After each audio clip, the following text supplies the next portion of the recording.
material, then you would want the subtitles. But I only speak English and French, so I could Mhm. only watch it if it was an English or French thing. But yeah, there I haven't really played around with that feature too much, or actually at Mhm. all. Yes. And I was going to ask something else about movies in general, but Netflix, because everyone is watching Netflix. I'm not sure how the word is. I don't remember, but there's something that describes the scene for you.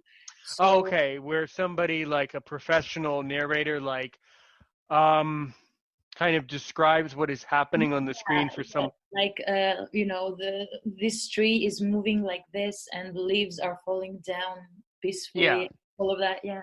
So, are you using this kind of stuff also? when I was a little boy, I had a lot of movies like that, but over time I lost interest in that. Um,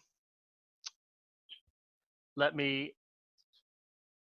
Yeah, there's a lot of websites you could look into. If I remembered them off the top of my head, I would tell you, but I don't. But there's a lot of websites you can go to learn more about that and that service and that feature. Do they have that in Germany for blind people in Germany, where they blind people can buy DVDs with like voiceover in German that like describes it for them? Well, yeah, but I think that it's on Netflix too, so you can also use it on Netflix. And Hmm. a lot of, not a lot of, but some people who are blind told me that this is really helpful for them, and they really Good. like it. So, especially for movies that they don't talk too much. Mm-hmm. It's really nice because it is just describing what you were going to see, right? So Hmm. Mm-hmm. it's nice for them. So that's Right. why I ask you also if you are using this or not, because that would be also interesting. I don't. Yeah. I don't have that for some reason I don't have that interest. Yeah. Mhm, mhm, Hmm. mhm. Okay. So I just want to, make a sum up. Do you want to share something that could help me design more accessible interfaces? Well, the better question, what do you want to build? So I build, right now on my free time, mostly on my free time, I build health-related products. But on my work, I just build regular websites. So e-commerce, as you said, websites or uh, applications. Right now, I'm building an application like a mood tracker. um, so in general, like whatever, if you want to give me an opinion or something that would help me, whatever that is. Well, I think what blind people would need are the same thing that anyone else would need. I think certainly websites that connect us with healthcare, not just in these trying times, but any times blind people need to have access to their medical records in a private way. So any advancement that you can make, if you make one advancement, that would be a million more in that. So yeah, I think that's a critical area of research. Um, Basically, health informatics, connecting the hospital with the patient and doing so in a private and encrypted way and an encrypted way. Yeah, Yeah. it's a big problem for blind people. They complain and say a lot of times that doctors have a hard time giving them confidential medical information. So it's really important. Mm-hmm. I see. Mm-hmm. So Oh, whoa, no okay. problem. And so would you want people to know something about blind or visually impaired people that they don't know? Sure, sure. So, I mean, it's kind of an ironic question because the people who listen to my podcast are other blind people who already know me. But I suppose Mhm. um, if once you get this episode and once you share it, which I hope you will share it in Germany, so we can get more listeners in Germany. I hope you will. I do. I Um, mean, I am really active on Twitter, so I will oh, say. I'm really. Oh, well then, you've just committed yourself to following me when I tweet you back this episode. That would be that. In fact, that would be really cool for me to see you tweet that out in German, to see some German tweets about this podcast. That would be really inspirational for me. But Mhm, basically, I mean, socially speaking, one of the biggest issues, I think, having nothing to do with uh, the technology issue, is that there's this constant struggle that blind people have dealing with the ignorant people in society. Now, both of us luckily live in countries with significantly fewer ignorant people, mhm, but I am positive, because I know that there are ignorant people in every country. So then there must be one ignorant person in Germany, just like there's at least one ignorant person in the United States. So I mhm, think really it's about the society. The society needs to. And I was watching a YouTube video just before I ate my dinner about this mhm, exact type of thing. It was a blind lady, and she was saying that society really needs to stop doing two things. They need to stop complimenting us, and they need to stop feeling sorry. Because I will tell you that I never compliment myself for any of my achievements, even the achievements that are impressive. I don't compliment myself. I don't promote myself, and I never feel sorry for myself, because that's not the way to live in life. So that's really what you could tell other people, is just that. Stop complimenting and stop feeling sorry. And just go about your business just as if we are normal people. mhm. And luckily you're in Germany, so you have significantly fewer problems. But in many countries, they have very severe problems with this. Hmm.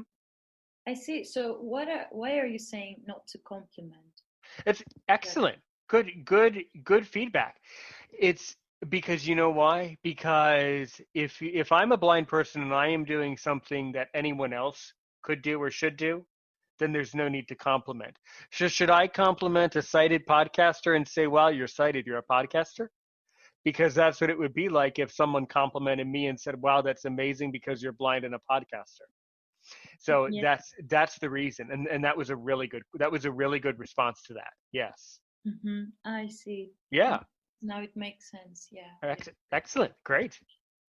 And yeah, and I've noticed that a lot also, like, and not only with blind people, but Hmm. with people with a hearing loss also. Or Yeah, I'm really quite fed up with I'm fed up with all of the problems and all of the situations that people with disabilities face in the world, but it all relates to people being ignorant, or just being foolish, and just exactly. you know and So and the other thing is that people need to mind their own business. They need to spend a lot less time worrying about us, because more than not, we're the people who are doing just fine with the way things are. So yes. Hmm. okay, I see. Well, yeah. To be honest, I would never thought like that complimenting someone would be irritating It in some Well, way. I'm glad. Well, you know what? As a teacher, Hermione, I'm glad I taught you that, because it is, it's totally fine, Hermione. So I'm glad I'm glad. See, if my podcast, Aaron's Opinion, if I can just teach one person one thing, one really interesting thing, then I really enjoyed the episode. So the teachable moment is that, yes, complimenting people in oftentimes can be perceived as quite condescending, annoying, and rude, Mm-hmm. more often than not. Um, if I do something extraordinary, you know, if I all of a sudden taught myself how to build a website that was better than some of your websites, then you could certainly reach out to me on Twitter and compliment me and say, "Wow, Aaron, I need to compliment you. Your website was a lot better than mine, and I couldn't do that myself." So that would be a meaningful compliment. But not to worry, that would never happen, because I have no interest in building websites. I'll leave that to you. But that's why complimenting people can be rude. I don't know, and I think it's about the culture too. It varies from country to country. Yes. Yeah, or for example, I don't know if that's really related, but I'm seeing people a lot of time, when they see a blind person on the road, they always trying to help them go run and help them, for Yeah, example, that's rude without. too. Yeah, that's Yeah. not, and by the way, so that's very, very, very, very dangerous because the blind person doesn't know who's helping them, and it's also dangerous for that person who's helping because the person who's helping is not paying attention for themselves to themselves. That's all Mhm. very dangerous. So don't do that. Yeah, listeners, just don't do that. It's not safe.